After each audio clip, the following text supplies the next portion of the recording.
बच्चे घर का भोजन नहीं खाते हैं, उसको वे लोग बोलते हैं कि नहीं ये अच्छा नहीं है और उसको टाल देते थे।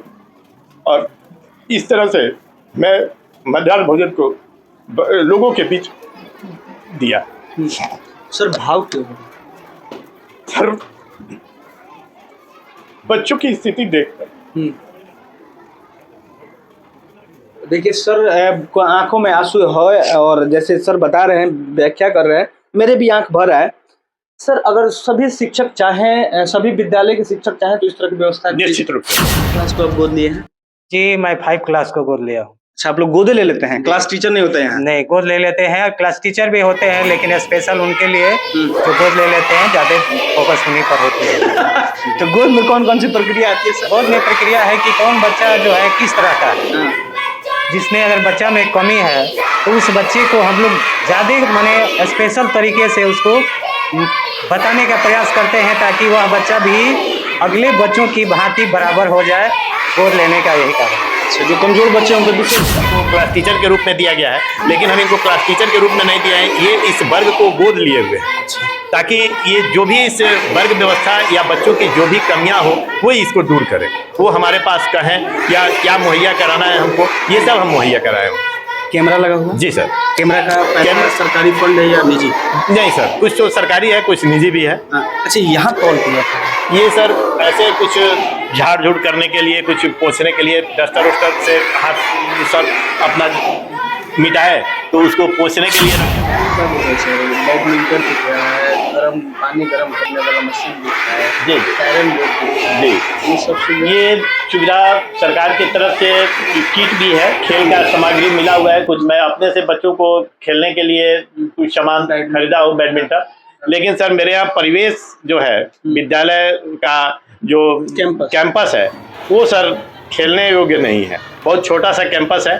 ताकि इसके लिए मैं फ्रेशनर लगा हुआ है ताकि बच्चों को वैसा स्मेल नहीं मिले, और हमारे बगल में ही मध्याह्न भोजन बनता है तो इसका स्मेल मध्याह्न भोजन को भी प्रभावित नहीं करे, इसलिए इसको साफ सुथरा। घर के बच्चे आते थे मेरे यहाँ तो कुछ बच्चों का ड्रेस अच्छा था तो मैंने कहा कि नहीं, सबको ड्रेस चाहिए। तो जो बच्चे सक्षम थे, जिनके गार्जियन अभिभावक को बुलाया, उनकी बैठक की और मैंने कहा कि जो सक्षम है अपने बच्चे का ड्रेस दे दे। तो कुछ गार्जियन बच्चों को ड्रेस दिए, जो नहीं क्षमता था उनको मैं स्वयं अपने पॉकेट से उनका ड्रेस बनवाया और ड्रेस और आई कार्ड के मैं पहले अपने पैसे से बनवा कर उन्हें अपने विद्यालय में लाया। और मैं पहले बगीचे में विद्यालय चलाता था और उस बगीचे में भी हमारे बच्चे ड्रेस में और आई कार्ड लगा कर बैठते थे। लगाए हैं, सजाए हैं। यहाँ आम उम है, बच्चे तोड़ते नहीं? नहीं सर, ये बच्चों का ही देन है कि ये बाग बगीचा है। बच्चे इसमें प्रतिदिन उनमें बागवानी करने की भी क्षमता हम लोग विकसित करते हैं।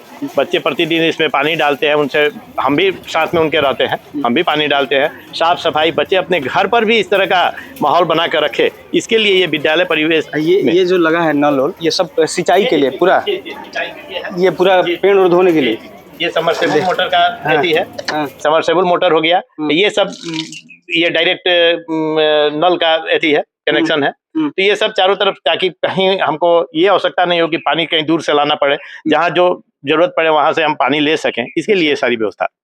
चलिए अब सर का कहानी और जानेंगे कि सर ऐसे क्यों किए और क्या जरूरत थी कि एक सरकारी विद्यालय को इतना खूबसूरत बनाया गया। और सबसे बड़ी बात यह है कि एक बार मैं जिले के जो डीएम साहब है उनसे निवेदन करूंगा, उनसे विनती है, आग्रह है कि एक बार इस विद्यालय को आप आके देखिए और आने के बाद ऐसा लगेगा कि हाँ कोई शिक्षक है जो पूरे ईमानदारी से अगर काम करे तो बिहार का एक एक विद्यालय इस तरह चमचमाता हुआ दिखेगा। हर एक सुविधाएं मिलेगी, चाहे वो बेसिंग हो, चाहे वो डस्टबिन हो, चाहे हर एक सुविधा है, चाहे वो थॉट ऑफ द डे मिले, चाहे जीके हो। अब चलिए अब सर का जीवनी हम जानेंगे कि आखिर सर आए तो इनके माइंड में ऐसा क्या चला कि ये सब चीज आप सर कर दिए। मैं इस विद्यालय में सर 1 दिसंबर 2006 में आया। यहाँ कुछ था नहीं। मेरे उस समय में ब्लॉक एजुकेशन अफसर आर चंद्रा हुआ करते थे, रमेश चंद्रा, ने मुझे बहुत रोका कि ये आप पंचायत में जा रहे हो, वहाँ कुछ अभी सुविधाएं नहीं हैं और वहाँ माहौल जो है वो पठन पाठन का नहीं है, वहाँ पिछड़ी जातियाँ निवास करती है और वहाँ पढ़ने पढ़ाने का कोई माहौल नहीं। आप किसी मध्य विद्यालय में आप रहिए, जहाँ हम आपका हुआ था। मेरा दूसरे विद्यालय में भी, कोयनी मध्य विद्यालय में भी उसके बाद वो बोले कि नहीं, मध्य विद्यालय माझा में ही आपका कर देते हैं। मैं कहा कि नहीं, मैं सर वहीं जाऊंगा जहाँ की पठन पाठन का लोगों में ये रुचि नहीं है, माहौल नहीं है, वहीं हमारी आवश्यकता है। और उनके सारे बातों को टाल कर मैं यहाँ आया, और आने के बाद थोड़ा सा पछतावा तो हुआ कि मैं अपने अफसर का बात टाल कर और यहाँ आया, लेकिन मैं थका नहीं और 2006 से प्रयासरत हूँ। और मेरे ये जो सरकारी विद्यालय की मानसा जो लोगों में भर दी गई थी कि सरकारी विद्यालय में पढ़ाई नहीं होती है, सुविधाएं नहीं रहती है, बच्चे प्राइवेट की तरफ भाग रहे थे, मैंने सबसे पहल यही किया कि एक सरकारी विद्यालय भी ऐसा हो जहाँ गरीब के बच्चे पढ़े और प्राइवेट की सारी व्यवस्थाएं उस विद्यालय को मिली। और मैंने यही सोच के साथ ये काम किया, बहुत सारी कठिनाइयों का सामना करते हुए। जैसे कठिनाइयों में से जैसे कि जमीन मुहैया नहीं हुआ था, जमीन के लिए भी मुझे काफ़ी मशक्कत करना पड़ा, लोगों का गाली गलौज सुनना पड़ा, उसके लिए कोई तैयार नहीं था। प्रशासनिक तौर पर इसे खाली कराया गया, जिसका प्रशासन तो चली गई खाली कराकर, लेकिन मैं प्रतिदिन गाली सुनता रहा वहाँ के लोगों से। फिर भी मैं हिम्मत नहीं हारा और अपना कार्य रूप दिया। आज एक प्राइवेट की तरह मेरा विद्यालय, सरकारी विद्यालय चल रहा है और बच्चे पढ़ रहे हैं, और उन गरीब के बच्चे पढ़ रहे हैं जिनके पास वो पैसा नहीं है, क्षमता नहीं है कि वो जाकर अपने बच्चों को प्राइवेट में नाम लिखा सके। सर, जब इस स्कूल में ड्रेस नहीं होता था, ऑफ कैमरा बोल रहे थे, जब स्कूल में ड्रेस नहीं था तो आप उस समय अपने पैसे से? जी सर। पहले तो मैंने बच्चों को कहा कि एक साथ एक रूप में समानता का रूप दिखे हमको अपने विद्यालय में, क्योंकि बहुत गरीब घर के बच्चे आते थे मेरे यहाँ, तो कुछ बच्चों का ड्रेस अच्छा था, तो मैंने कहा कि नहीं, सबको ड्रेस चाहिए। तो जो बच्चे सक्षम थे, जिनके गार्जियन अभिभावक को बुलाया, उनकी बैठक की, और मैंने कहा कि जो सक्षम है अपने बच्चे का ड्रेस दे दे।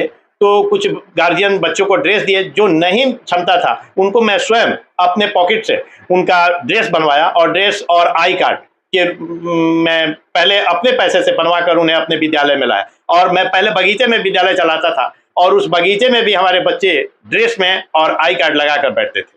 अच्छा, एक बात बताइए सर, आप कह रहे थे कि आप बच्चे सबको खाना घर पे टिफिन में भेजते थे, क्या? जी, मध्याह्न भोजन जब शुरू हुआ तो सभी लोगों की ये थी कि मध्याह्न भोजन में शिक्षक लूटता है, विद्यालय में अच्छे भोजन मुहैया नहीं कराई जाती है, उससे बच्चे का पैसा शिक्षक खा जाते हैं। तो मैं सबसे पहले यह काम किया कि ये अवधारणा को मैं बदलूं। तो मेरे यहाँ 5 वर्ग कक्ष है, 1 to 5, तो प्रत्येक वर्ग से एक लड़का और एक लड़की को मैंने कहा कि अपने घर से आप एक टिफिन लेते आइएगा, और जो मेरे यहाँ बनेगा भोजन आप जो कीजिएगा, उसमें थोड़ा सा भोजन आप लेकर और अपने गार्जियन को, अपने अभिभावक के पास ले जाइएगा और बोलिएगा कि मैं आज यहीं खाना खाया हूँ।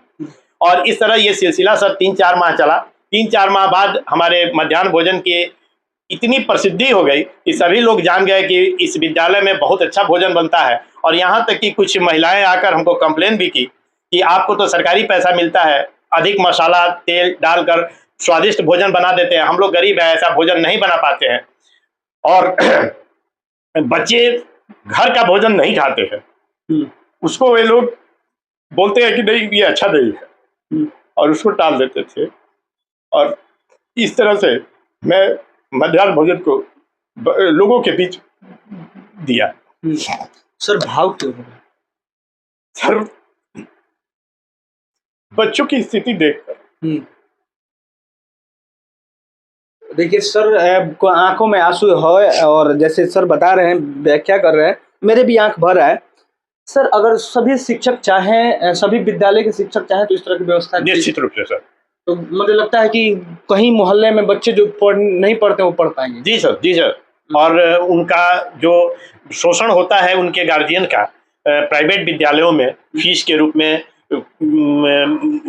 कीमती किताबों के रूप में, या जो भी सामान मुहैया कराया जाता है अधिक दाम में, वे उससे बचेंगे और सरकारी विद्यालय की तरफ गार्जियन का रुझान होगा और बच्चे सरकारी विद्यालय में भी जाना शुरू कर देंगे। अक्सर ये देखा जाता है कि काफी विद्यालयों में हम लोगों ने सर्वे किया तो उसमें पाया जाता है वो जो भी वहाँ के शिक्षक होते हैं वो कहते हैं कि बचता ही नहीं है कि हम खाना अच्छा से। नहीं सर, ऐसी बात नहीं है। मध्याह्न भोजन मेरे यहाँ 350 बच्चे हैं, 350 बच्चों के लिए 5 रुपया 45 पैसा की दर से एक बच्चा और 100 ग्राम चावल आता है, और 5.45 में भी मैं स्वयं मार्केटिंग करता हूँ, और उसमें भी बच्चों को भोजन अच्छा बनाने के बाद भी सर कुछ बचता है, और उस बचे हुए पैसे को मैं विद्यालय विकास के काम में लाता हूँ। तो सर, आप रो क्यों रहे थे, ये बता दीजिए वजह। सर, कुछ बच्चे और कुछ गार्जियन जब मध्याह्न भोजन शुरू हुआ तो उन लोगों को भरपेट भोजन नहीं मिलता था सर घर पर। और यहाँ हमारे यहाँ एक कंप्लीट संतुलित भोजन के रूप में उन्हें एक थाली परोसी जाती थी और वो स्वादिष्ट के रूप में वो बच्चे खाकर बहुत गदगद होते थे और कहते भी थे कि आज पेट भर खाया हूँ। और उनके घर पर भात दाल सब्जी कभी नसीब नहीं होती थी, कभी भात सब्जी है तो दाल नहीं है, कभी भात दाल है तो सब्जी नहीं है। और यही और बच्चे वो आकर बताते थे। ऊपर झंडी लगाए हुए हैं, गेट पे सब चीज लिखा हुआ है। जी सर, ऐसे अक्सर ये एक आकर्षण का केंद्र है कि बच्चे खुशी से आए इस विद्यालय में प्रवेश करें और यहाँ से जाएं तो उन्हें विद्यालय छोड़ते हुए तकलीफ हो कि हम विद्यालय को छोड़ रहे हैं। तो बच्चे को बुलाने भी गए हैं शुरुआती दौर में? शुरुआती दौर में तो मैं गया हूँ sir, door to door survey किया हूँ कि बच्चे कहाँ पढ़ते हैं कि नहीं पढ़ते हैं, नामांकित हैं कि नहीं है, ये सब चीज़ें मैं किया हूँ। और मेरे यहाँ कोई भी बच्चा अनामांकित नहीं है।